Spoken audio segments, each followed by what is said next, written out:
So you're thinking about purchasing a short-term rental in Florida for Airbnb, for vacation rental, and you're not sure about it? Well, on this video, we're going to be talking about some of the reasons why Florida makes the most sense of all, and we're getting to it right now.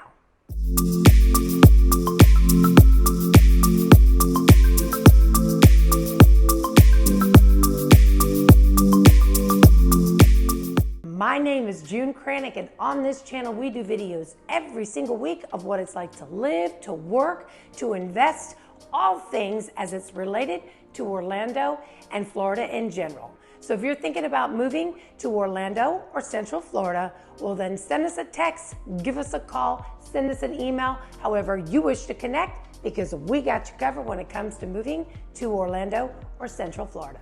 Well, let me just first start by saying that Florida is my home state, and as much as I cry and complain about the heat and the humidity, I do love it here. I've moved, I always wind up coming back. Move, I always come back. Many people come to Florida.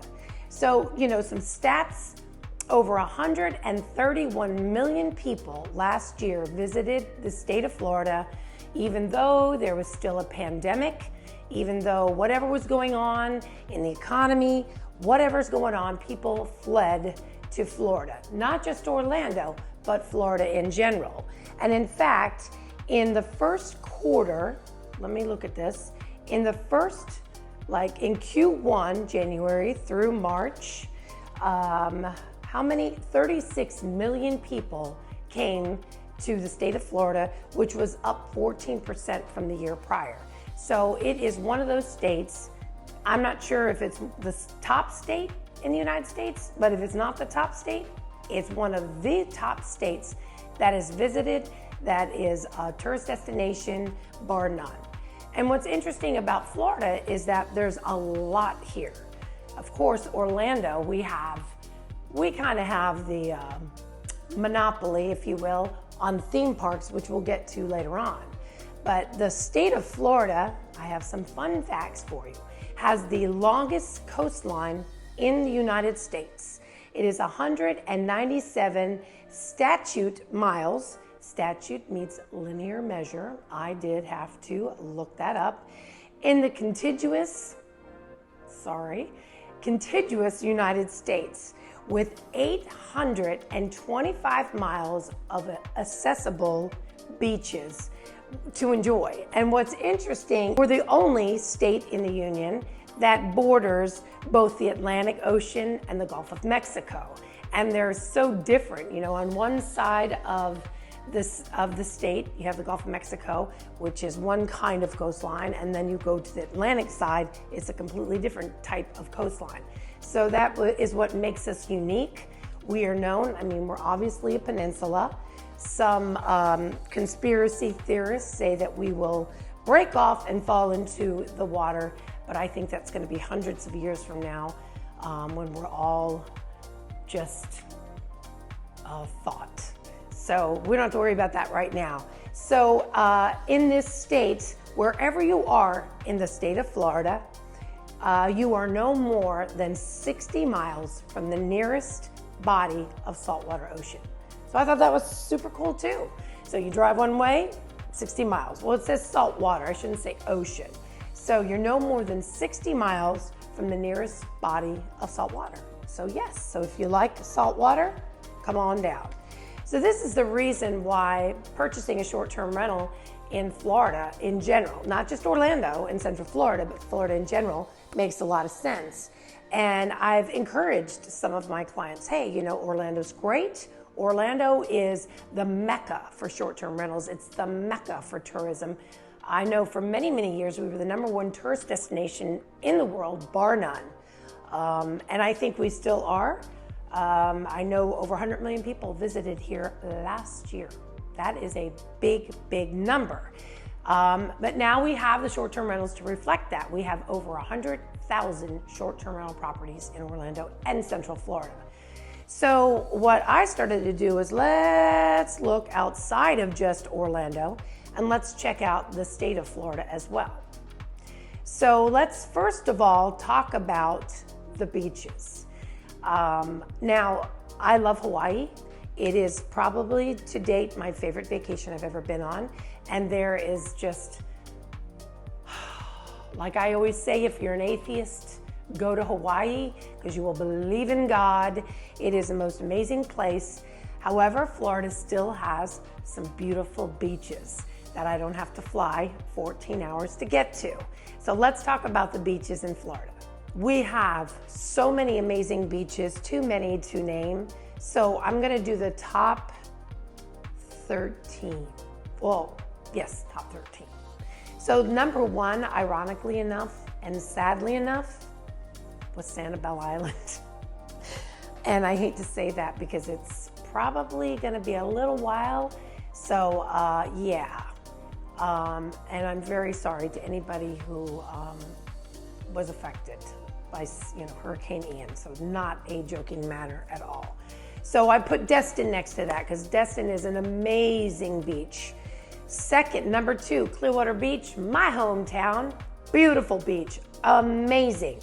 This is what I'm saying. There are opportunities for short-term rentals outside of just theme parks, even though we love you here in Orlando, Florida. Number three, Siesta Key, an amazing, beautiful place.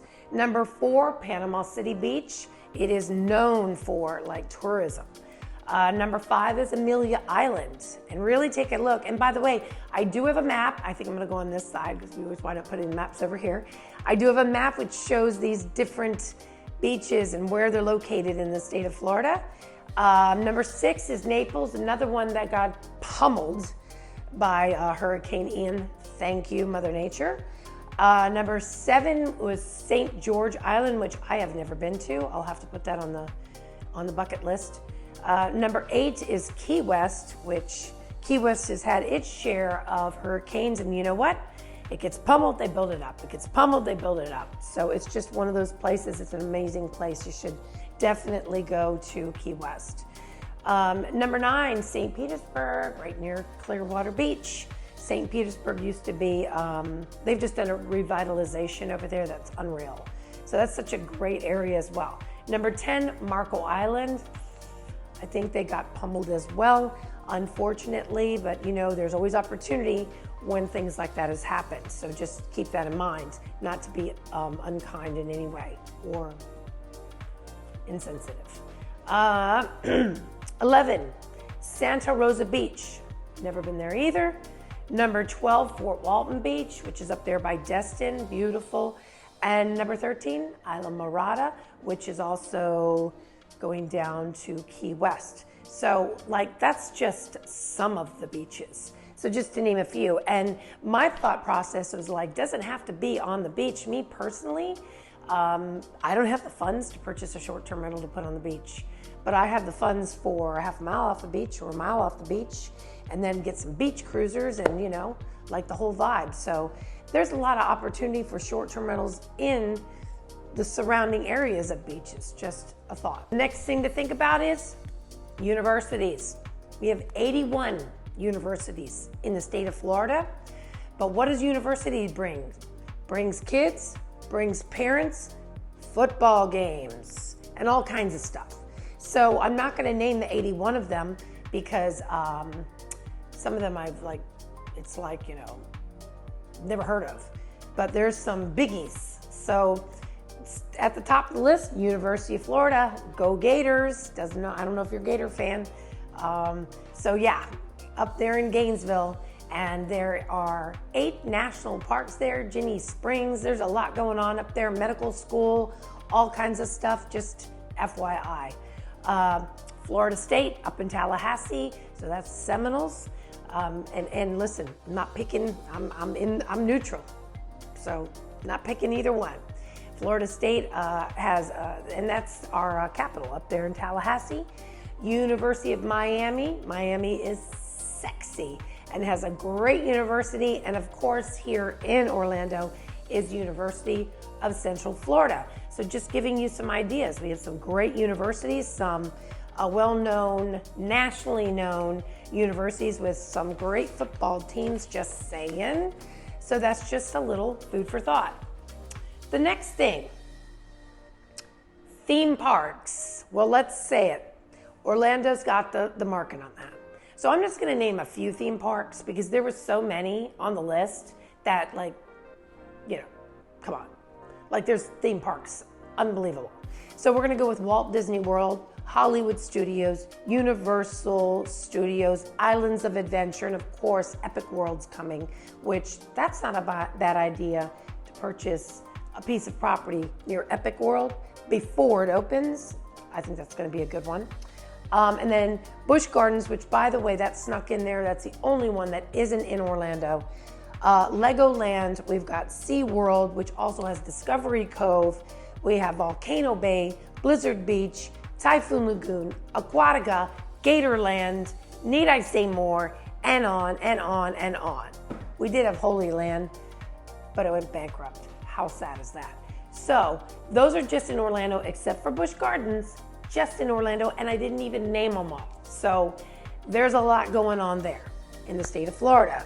Now, I also am naming top national parks in the state of Florida, and I found out some really cool things.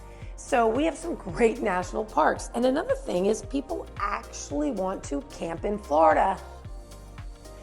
There's some new experiences called glamping, and you know, that have like big yurts and, you know, bell tents, and that have air conditioners for wusses like me. So, because it's really hot in the summer at least.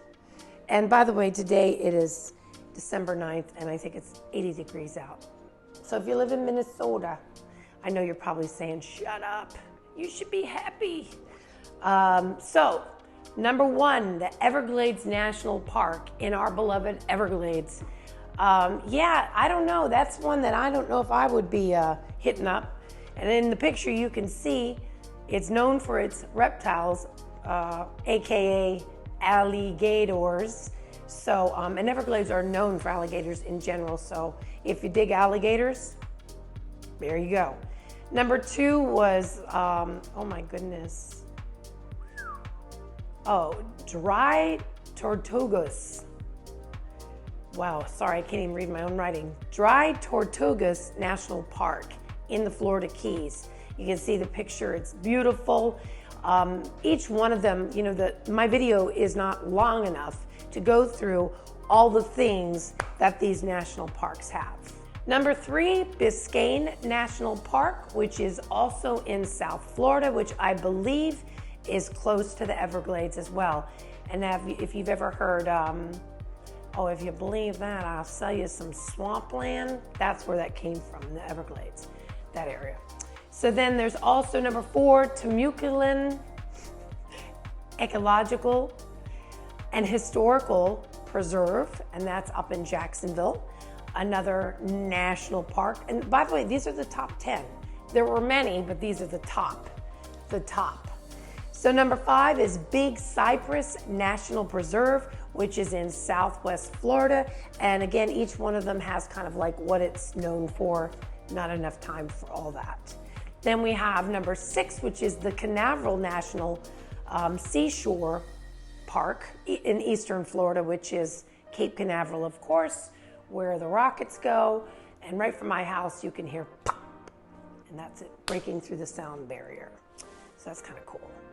Number seven, Gulf Islands National Seashore, maybe? And that's also in Pensacola. I really need to check my handwriting here. Pensacola is a beautiful area up there in the Panhandle. And then number eight, Fort oh gosh, I feel so embarrassed. Fort Matanzas. There we go. Fort Matanzas National Monument, which is in St. Augustine. St. Augustine, we're talking about back in the 17th century. St. Augustine is such a cool place to go to. They have reenactments and they have the forts. They have all kinds of cool stuff. So that's a really nice place to go. And then also, number nine is Castillo de San Marcos, which is also a national monument in where? You named it, St. Augustine, another great area. And then number 10 is DeSoto National Memorial, which is in our beloved Tampa Bay. So these are just some of the national parks. So like I said, like people don't just want to go to Orlando, even though people love Orlando. I love Orlando, but people also love other experiences and parks and beaches and outdoor things. People dig the outdoors, and some people really love hot weather. I wish I did. I did as a kid. I did until about like 5 years ago, and then all of a sudden, I didn't love hot weather anymore. So I don't know. I'm trying, because I'm never moving again out of Florida. I promised myself I'm never moving again. Every time I leave, I come back. So I might as well just stay. So yeah, listen, today we've been talking about all the different opportunities in the state of Florida and why Florida is a great place, probably the best place for short-term rental right about now, and why we specifically can help you with that, locating a place in Florida that would make sense for you. If that's not what you're looking for, if it is what you're looking for, you gotta let us know. You gotta reach out and let us know exactly what it is that you're looking for so that we can help you with whatever you need. So remember, if you're thinking about moving to Orlando or Central Florida or Florida in general, well then shoot us a text, give us a call, send us an email, however you wish to connect, because we got you covered when it comes to moving to Orlando and Central Florida. And we'll see you on the next video.